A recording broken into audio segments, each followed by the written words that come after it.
Сергей Пясецкі. Ніхто добром не дасть збавлення. Менская трылогія, кніга 3. У гэтых людзях віруе сіла, бунт і энергія. Яны шчодрыя, добрыя і сардэчныя. Яны заўсёды гатовыя дапамагчы слабаму, беднаму, хвораму. Іхныя словы не расходзяцца са справамі. Ім можна даверыцца, яны ніколі не ашукаюць тых, з кім жывуць. Гэта адчайныя рызыканты, якія хутчэй успыхнуць і загінуць, чымся будуць шмат гадоў памалу гніць у спёртым паветры мяшчанскага пакойчыка. Іхны сцяг – гэта зіхоткі штандарт фантазіі і шляхетнасці. Яны разбураюць умоўнасці. Перад імі адступае смерць. Гэта не шакалы духу, ненасытныя і лютыя, калі адчуваюць сваю сілу, і гнюсныя ды подлыя, калі знаходзяцца ў прыніжаным становішчы. Гэта тыя, каго пераследуе і знішчае двудушны мешчанін, баючыся іх і адначасова захапляючыся імі. У турмах і зладзейскіх бандах працэнт сапраўды сумленных людзей большы, чымся ў нармальным грамадстве. Калі б думкі забівалі, мары спаўняліся, а жаданні спраўджваліся, то колькі б трупаў, рабункаў, крадзяжоў і гвалту меў бы на сваім сумленні кожны аўтаматычна сумленны жыхар зямной кулі.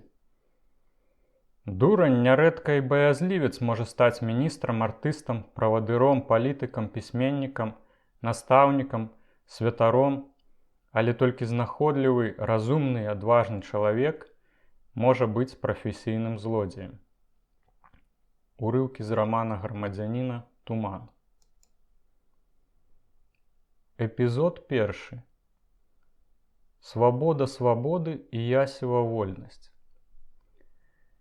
Чэсік Свабода быў шчасліўшчыкам. Кішэнныя крадзяжы выходзілі ў яго лёгка, спраўна і гладка. Зусім выпадкова, усляпую, ён часта трапляў на вялікія грошы і за апошнія 3 гады ніводнай ночы не правёў за кратамі. Усё гэта ўдавалася без якога-небудзь сур'ёзнага шухеру. А кашалькі ў фраераў ён выцягваў не толькі з вочак і вярхушкі, гэта значыць звонкавых кішэняў, але і з самых тайных сховішчаў, зробленых у адзенні. А цыбулін, інакш цікалак або бімбераў, ён столькі нагроб і нацягаў дадому, што мог бы адкрыць гадзіннікавую краму. Нават самыя недаверлівыя і асцярожныя рабіліся ягонымі ахвярамі. Да найспрытнейшых кішэннікаў, аднак ён ніколі не належаў, а ў сваёй тэхніцы саступаў не толькі кулямёту, але і тосці сароцы. Яму проста незвычайна шанцавала, іншымі словамі, ён меў глік. Апошнім часам ён гэтак асмялеў, што працаваў нават без памагатых. Туцара, які прывабліваў ахвяры, і сценкі. Памочніка, які засланяў сам крадзеж ад мінакоў. З Ксютай, дзяўчынай, яму таксама пашчасціла. Каханка ў яго што трэба, гожая, зграбная, мілая. Была ёю хіпішніца, якая таксама шчыравала ў чужых кішэнях, малая Сабінка, або проста малая. Яе празвалі гэтак, каб адрозніць ад вялікай Сабінкі. Малой таксама ўсюды усміхалася ўдача. І ў мойцы, абкраданні падпойных залётнікаў, і ў Гуд Морган, калі шукалі выпадкова незачыненыя дзверы ў кватэрах. Цягам 2 мінулых гадоў яе ні разу не злавілі на гарачым. А разам яны жылі ўжо амаль год. Партнёры ва ўсім былі роўныя, ні ў чым не назалялі адно аднаму. Чэсік нават не размаўляў з каханкаю пра сацыялізм, бо Сабіна на гэта толькі дурасліва свістала або паказвала язык.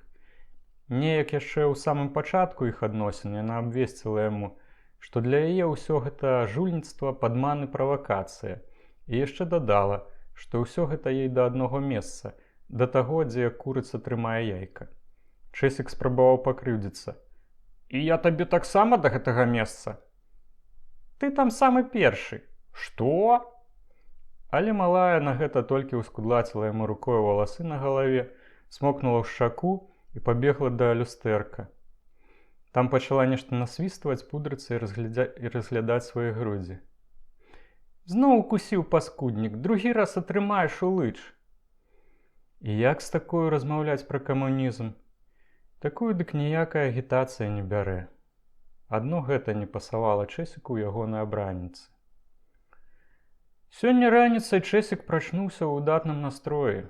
Горад учора занялі бальшавікі, і блатны пайшоў на іх падзівіцца. На Саборнай плошчы была збудавана трыбуна і трываў мітынг. Свабода пастанавіў прапхнуцца праз натоўп наперад, каб лепей усё чуць, але не даў рады. Каля самай трыбуны была жудасная таўкатня. У натоўпе чалавек апынаўся нібыта пад прэсам, які ціснуў з усіх бакоў. Таму Свабода застаўся здалёк.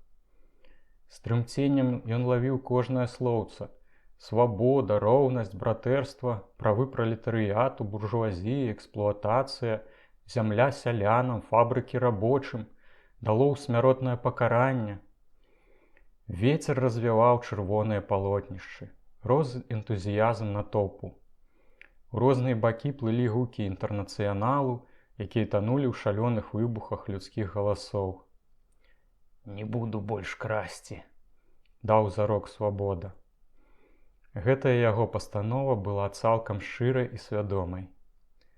«Заўтра пайду шукаць працу. У камітэце мусяць мець для мяне працу, і малую латкую.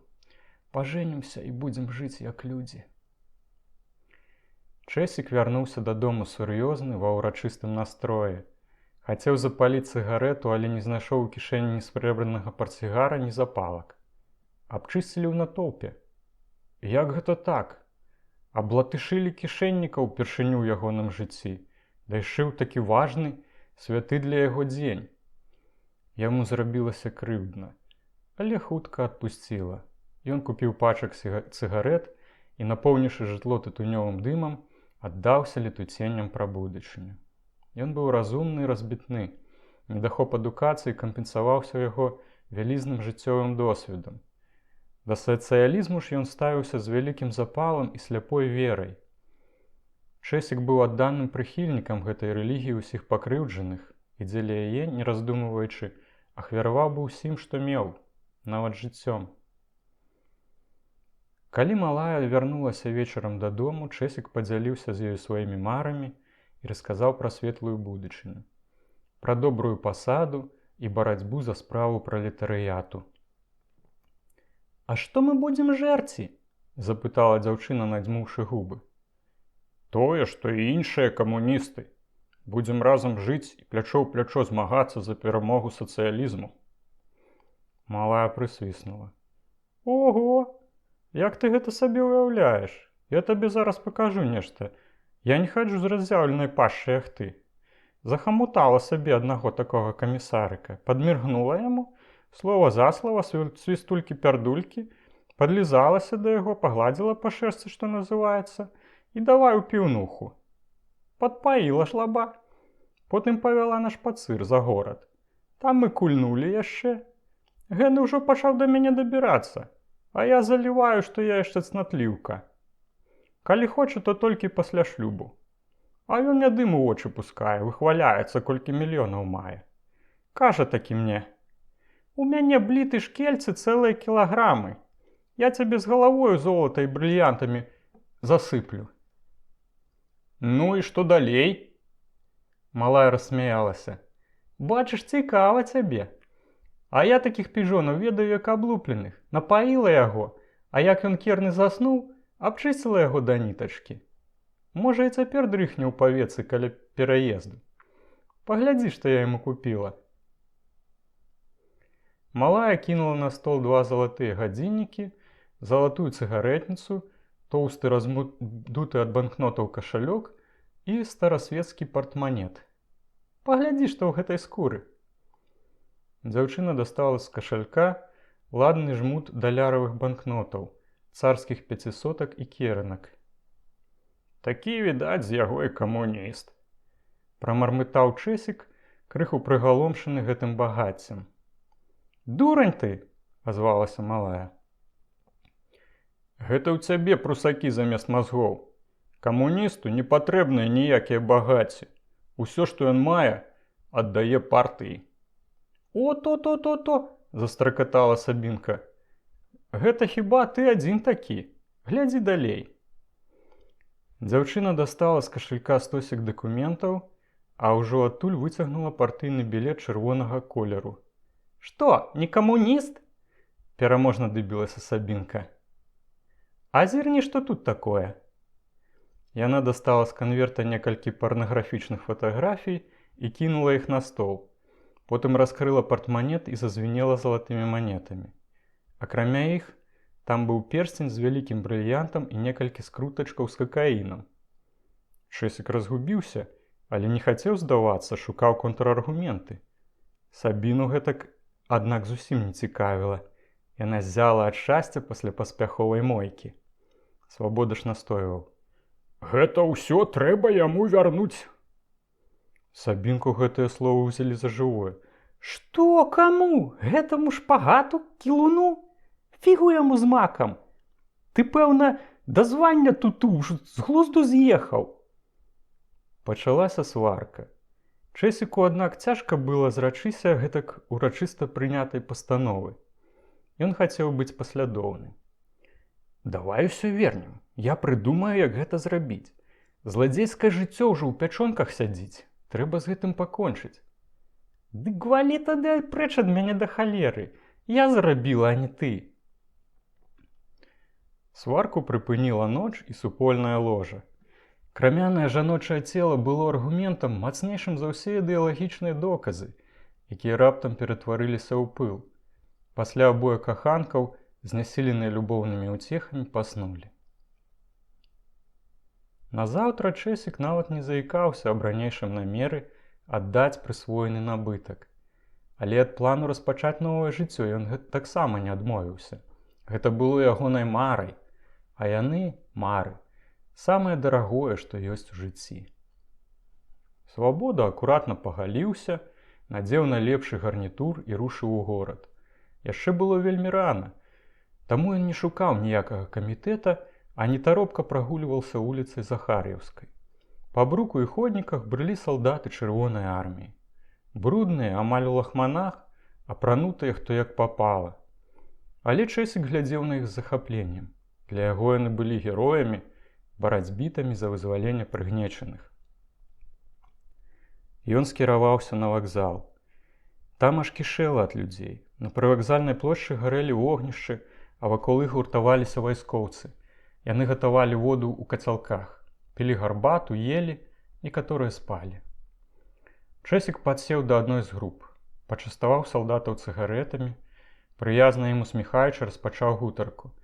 Як жа добра, таварышы, што вы да нас прыйшлі. А чаму гэта? Запытаўся адзін з салдатаў. Дапяклі нам немцы, так яны тыраны нам збрыдлі. На гэтую рэпліку ніхто не адгукнуўся. Таму Свабода цягнуў сваё далей. А куды цяпер, таварышы, рушыце? Адзін з салдатаў акінуў яго падазроным позіркам. А табе што за інтарэс да гэтага? А я так сабе, як таварыш, пытаюся. Які ты нам таварыш, ты нават добра гаварыць па-людску не ўмееш. І сапраўды, у Свабоды быў жудасны акцэнт. Ён гаварыў па-расейску слаба, нязграбна калечачы словы. Я вас усім сэрцам, усёй душою чакаў, тлумачыў Чэсік. Ідзі ты лепей адсюль, розная свалата тут лазе. Можа, і ты шпіён які. Чэсік, крыху абраджаны і злы, пацягнуўся далей.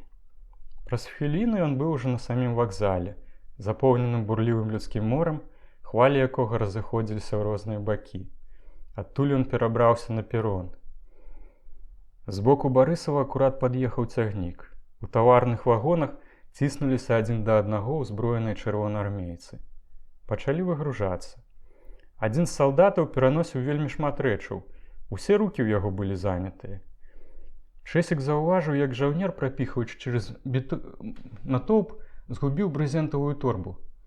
Злодзей кінуўся да яе як мага хутчэй, падняў і хацеў вярнуць, але тлум ужо праглынуў вайскоўца.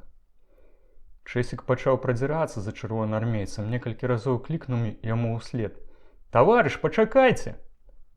Натоўп віраваў, як вада ў бурным патоку. Чэсік згубіў з вачэй чырвонаармейца, але працягваў рухацца ў тым самым кірунку. А торбу ён падняў уверх, каб уладальнік пабачыў яе і пазнаў. Неспадзеўкі Свабода адчуў, што нехта ззаду моцна тузануў яго за каўнер. Ён адвярнуўся. І ў той жа момант атрымаў кулаком у твар.